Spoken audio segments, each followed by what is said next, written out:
UFC Vegas 58 DraftKings finally released the salary so we could take our first look. You can call me Kunith. Let's make some money this week.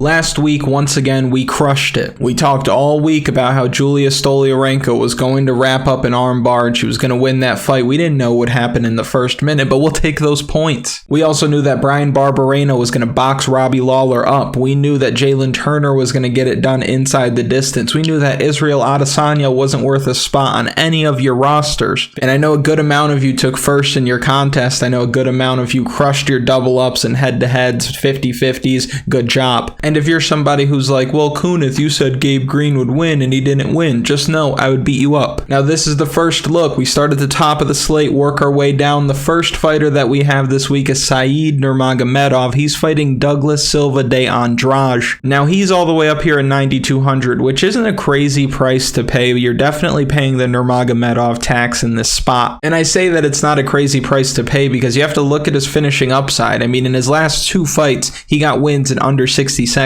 So he's getting these quick win finishes, and he's finished 3 of his 4 UFC wins inside the first round. Now he's going up against Douglas Silva de Andrade, who is heavily slept on. He's one of these guys who has a good chin. He fights hard. We saw in his last fight against Sergey Morozov, he was dropped and then ultimately came back to win that fight in convincing fashion. And we know how impressive Morozov is, so it was impressive to see D Silva come back from that adversity and win the fight, and that's why I think that Nurmagomedov has a tough matchup on his hands here. And not a matchup that's so tough that he doesn't win. I do think that he wins. He probably wins this fight 7 out of 10 times. But from a DraftKings perspective, I think he goes over-owned this week. With the Nurmagomedov tax that you're paying, they're hoping that he's going to get that first round finish. Douglas Silva de Andrade is not one of these guys that gets finished all that often. I actually see this fight getting extended, possibly going the distance. Said Nurmagomedov is not like the other ones. He's not looking to grapple. He's not going to wrestle all that much. So his scoring ceiling is very limited if he's just going to be striking in this spot and he's not going to get a knockout. He might, but he might not. And anything outside of a first round finish for him in this spot is going to make it so that he's not on the winning lineup. So I wouldn't recommend playing him on DraftKings this week, but I do think that Said Nurmagomedov wins this fight. The pick for me is Said Nurmagomedov by decision. Next at 9,100, we have Jamie Mullarkey. He's going to be fighting Michael Johnson this week. I think that Jamie Mullarkey should run through Michael Johnson in this spot. He's 9 years younger, he's slightly bigger, he's got a massive wrestling advantage. And Michael Johnson is coming off his best win in years in his most recent fight against Alan Patrick, who looked slow as molasses that night. But outside of that, Michael Johnson has looked terrible in the last few years, and he finds ways to lose fights better than anyone I've ever seen. He has success in spots, then he finds a way to lose, like against Thiago Moises, where he dominated the entire first round. Moises only landed 1 strike, and then he gets heel hooked in less than 30 seconds in the second round. He dominated Josh Emmett for over 14 minutes of their fight, and then he gets slept with 1 punch at the very end of the third. And even look back on his fight with Justin Gaethje. He had Justin Gaethje sliding around the octagon like Bambi on ice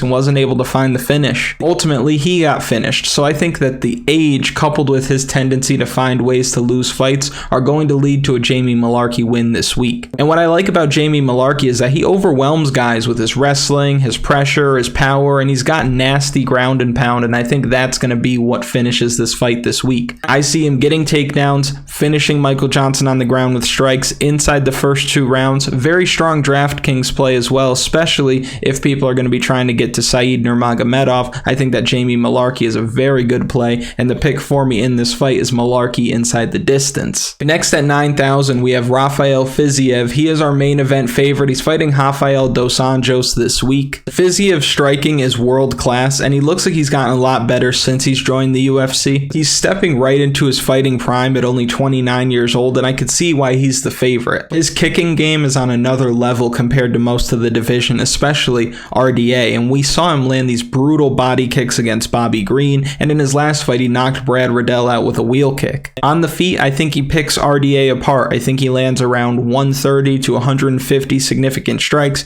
and wins a decision if the fight mainly plays out on the feet. And that could be the case considering that he's got excellent takedown defense, he's big, athletic, strong, flexible. What worries me about Fiziev in this spot, however, is that he lacks 5-round experience. So what is he going to look like in the 4th or 5th round? ground? What will happen if RDA is able to secure takedowns, and what if Fiziev doesn't have the power to knock RDA out, who is historically hard to finish? I love a good underdog, and I think Rafael dos Anjos has all the tools to get a win in this fight. He's got the grappling advantage, the cardio advantage, the experience edge. We saw in RDA's last fight against Renato Moicano that he is still physically a monster for the weight class, and his ground and pound is ridiculous, and he hasn't lost a step even at 37, 38 years old. And when you look side by side at their resumes, you have Fiziev, who's taking a huge step up in competition this week, while dos Anjos has shared the octagon with guys like Anthony Pettis, Khabib Nurmagomedov, Robbie Lawler, Kamaru Usman, champions. So I actually like the underdog here, and I think if he wins, he scores well over 110 DraftKings points, and you'll definitely need him in your lineup down at his price. So the pick for me in this fight is Rafael dos Anjos by decision. And before we continue, I just want to give a quick shout out to Ronger Storm, who ended up winning the contest and winning the right glove. Congratulations, brother. He has already sent me the address where he wants me to send this, and this week we're going to run it back with the other glove, so you have another chance to win. Don't let this guy complete the set. Don't do it. But he has won the first ever Kunith MMA signed glove. We'll do more stuff like this in the future, and again this week we're going to be putting that bad boy on the table. Excellent lineup, by the way. You have Volkanovski, who we knew had a really high ceiling, Brian Barberena, who shocked everybody, not only with the output but with the power as well, Duplessis with a pretty bad game plan. He looked like he gassed himself out in the first, but moving forward, what we know about Duplessis is that he can fight tired, and we like that. Jalen Turner, we knew from the jump that this was easy work. 72% of you knew this was easy work.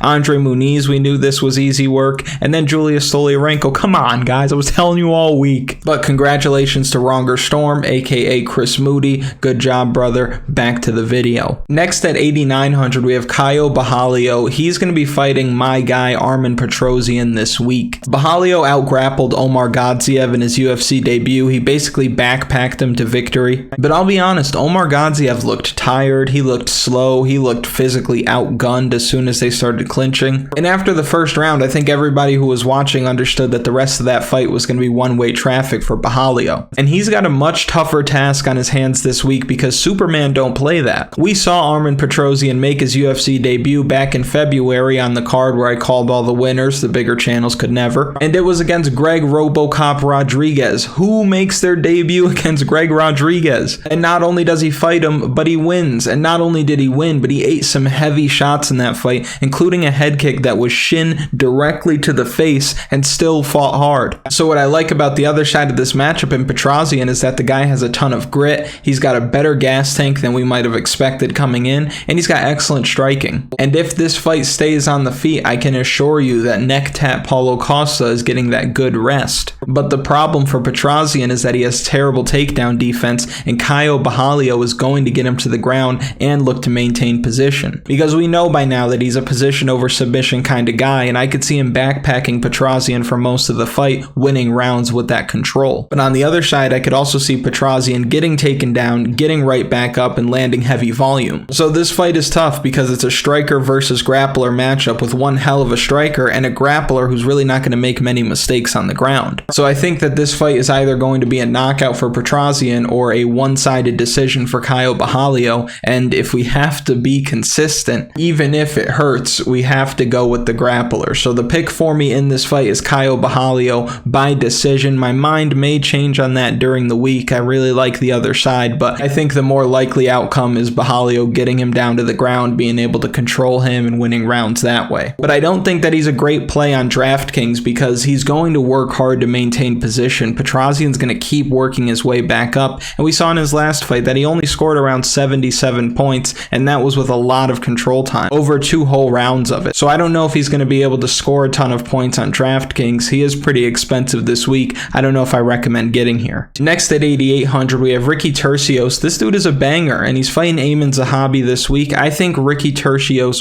torches him. I really like the volume from Turcios, and I like the way that he mixes in the grappling. Aiemann Zahabi's output is way too low for him to win minutes in this fight, so I think it's hard for him to win rounds against somebody with a high motor like Pretty Ricky. And I don't see Zahabi looking to wrestle much in this spot because even if he gets Turcios down, he's not going to be able to keep him there, and he might get reversed. So I am very confident in Ricky Turcios this week. I think that he's better everywhere. He's taller, longer, faster, younger. And let's be real for a second. Aiemann Zahabi she lost to Vince Morales. Vince Morales is trash. So give me Pretty Ricky to win this week at 8,800 on DraftKings. I think he scores over 100 points. I think we see a ton of strikes, some wrestling, similar to his fight with Brady Heastand, except he's not going to get taken down as much. So the pick for me is Ricky Turcios by decision. And if you haven't already, please like the video, subscribe to the channel, comment something for the algorithm. You know how the algorithm works. I wanted to throw that in there now because these next 3 fights...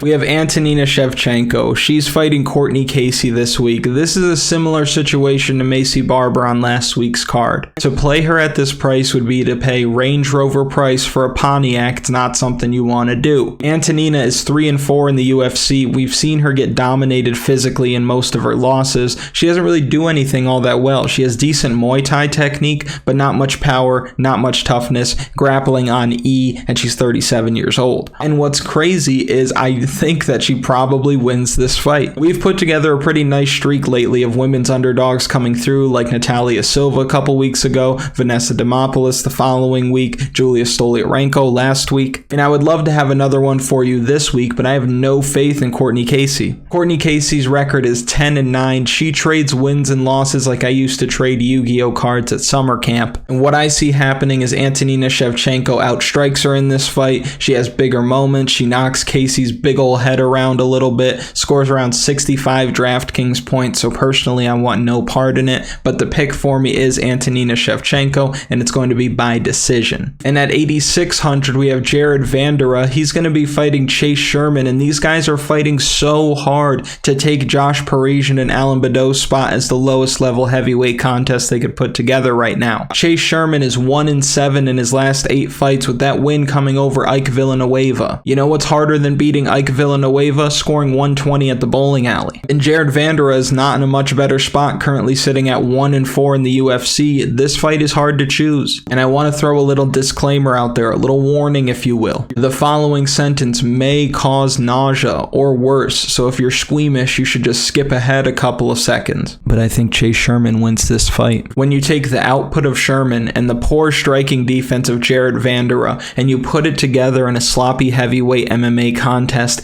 this all makes me think that Chase Sherman might knock this guy out. Chase Sherman is very bad on the ground, but Jared Vanderaa is slow and his takedown entries might be easy to read. So Chase Sherman might not get taken down as easily as Jared Vanderaa might hope, and on the feet I think Chase Sherman has the slight edge in speed, power, and he so desperately wants a win, of course. And not for nothing, this is one of the best matchups outside of Ike Villanueva that the UFC has given him. So the pick for me is the underdog, Chase Sherman, by knockout, which is likely super underowned the same way Josh Parisian was 2 weeks ago. Next at 8,500 we have Cynthia Calvillo. She's going to be fighting Nina Nunes this week, and I have to ask you, and let me know in the comments, is Cynthia Calvillo washed or has she just fought really good competition lately? Well, if we look back a little bit, at the start of her UFC career she was a demon. She was getting fights to the mat, locking up submissions, and just fighting with a lot of grit. But in 2019 she has a decision win over Courtney Casey where she went 0-for-6 on takedowns. Okay. She then fights Maria Rodriguez and draws there. She was losing the first 2 rounds and then 10-8s her in the third to push for a draw, which is pretty impressive. If you've been watching this channel for a while, you know how we feel about Marina Rodriguez, so I'll give her respect there. That's a pretty good one. She follows that up with a dominant performance over Jessica Eye, scoring 117 DraftKings points. Granted, it wasn't a 5-round fight, but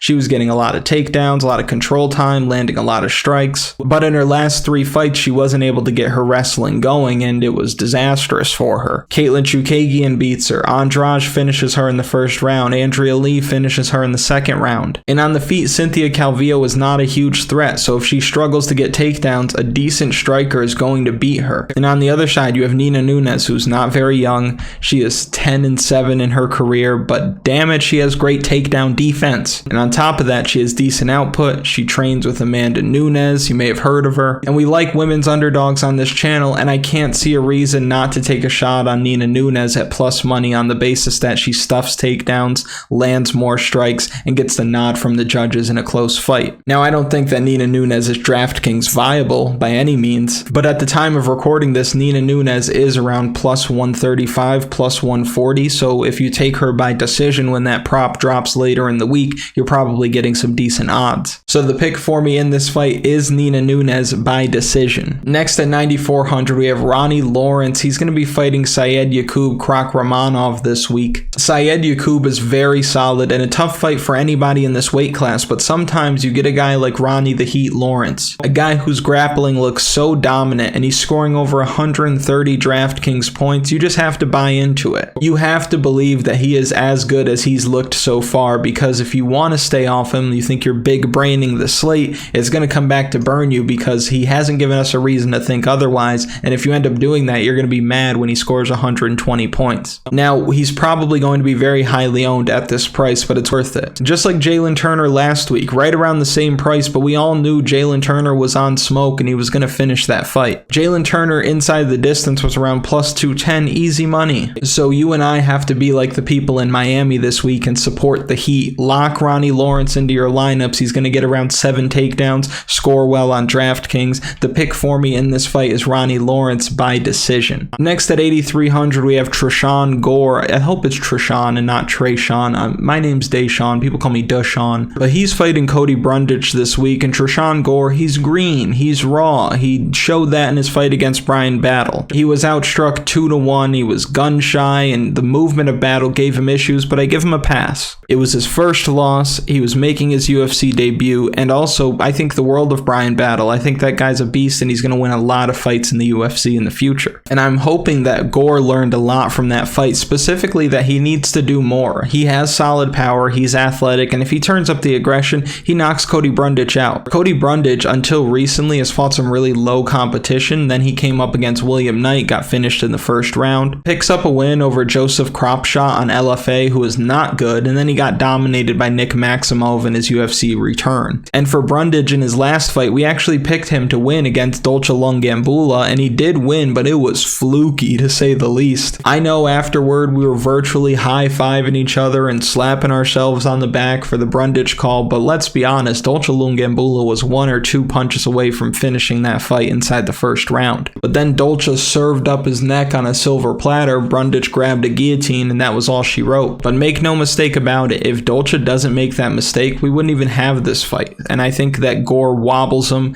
I think he lands heavy, stays composed, and lands those few bigger shots that he needs to put him away. I see him finishing this fight inside the first 2 rounds. And Bryan Battle, he can eat these bombs that Gore throws, but Cody Brundage is chinny. So I really like Tresean Gore this week. The pick for me is Gore by knockout, and he may go under-owned on DraftKings because of his last performance, so be mindful of that. And then at 8,200, we have Kennedy Nzechukwu. He's got to be the most disappointing guy to ever have on your DraftKings lineup. Look at his last 5 fights. He scores only 50 points in a win against Stosic. He Homer Simpsoned Carlos Olberg. That was pretty awesome, and now we all thought that Carlos Olberg sucked, and then Carlos Olberg knocks a guy out with what looked like basically a jab. He gets wet blanketed by Danilo Marquez for 2 rounds and some change, and then he knocks him out in the third, scoring 57 points. This knockout loss against Jung was weird. It was like a gust of wind knocked him over. It made no sense. And then Nick Negumereanu, he gets the eye poke, ends up losing, but just not enough activity. Really low output. But on the other side, you have Karl Roberson, who sells. I mean, he sells more than Walmart. Karl Roberson is not a guy who fights very hard through adversity. Like, this guy will give up, and I think that if Kennedy Nzechukwu is there in the third round after eating his best shots, he probably knocks this guy out. But like we've seen before, Kennedy Nzechukwu is the only person that can knock somebody out and score less than 60 DraftKings points.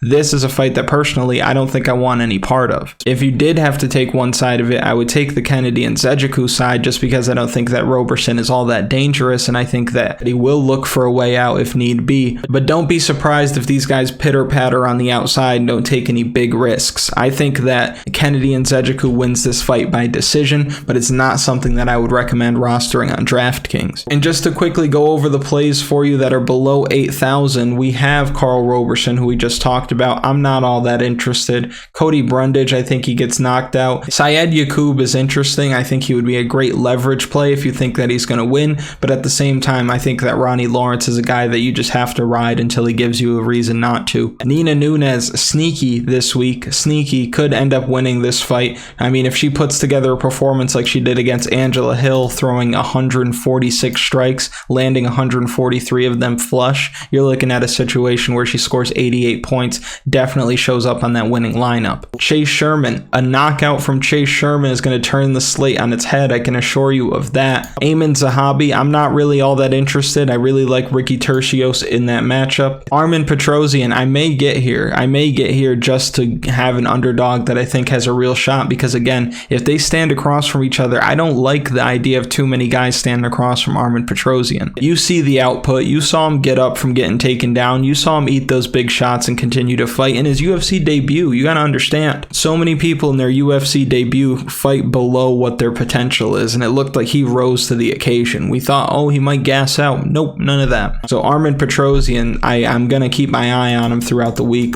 rest assured. RDA, again, I like RDA to win this fight. I think that RDA could win. He could score a ton of points. He could get takedowns, and I think that he just needs to bring a rough fight, and I think that he needs to pressure Fiziev, get him to break eventually. Michael Johnson, I'm not going to sit here and act like Michael Johnson doesn't have a chance. I'm not a big Michael Johnson guy, but Jamie Mullarkey is hittable, and I think that Michael Johnson can crack. So if he hits him flush, I wouldn't be surprised if he was able to put him down, but I really am not all that high on Michael Johnson. I mean, just look at what he's done recently. A lot of L's there. Lot of L's. Douglas Silva de Andrade, this is a guy who has power that is undeniable, power that could change the slate, power that at 7,200 could score 120 DraftKings points, and you absolutely need him. And again, Syed Nurmagomedov is not going to be looking to get this fight to the ground. He's going to stand and trade with this guy, so just be weary of him down here at this price. But those are our predictions. Sorry it came out a little bit later. DraftKings decided not to release the salaries, which makes no sense to me, by the way. If it's a pay-per-view card that people are going to play anyway, they put the DraftKings salaries out on Saturday while we're still watching the fights. But for a card that you would think they want to drive more traffic to because there isn't as much exposure, we have to wait till Tuesday morning to get the lineups. Ridiculous. But if you've made it to this point in the video, thank you so much for watching. I will see you later in the week, and make sure you like the video, subscribe to the channel, comment something for the algorithm. That way I can bring more of this to you.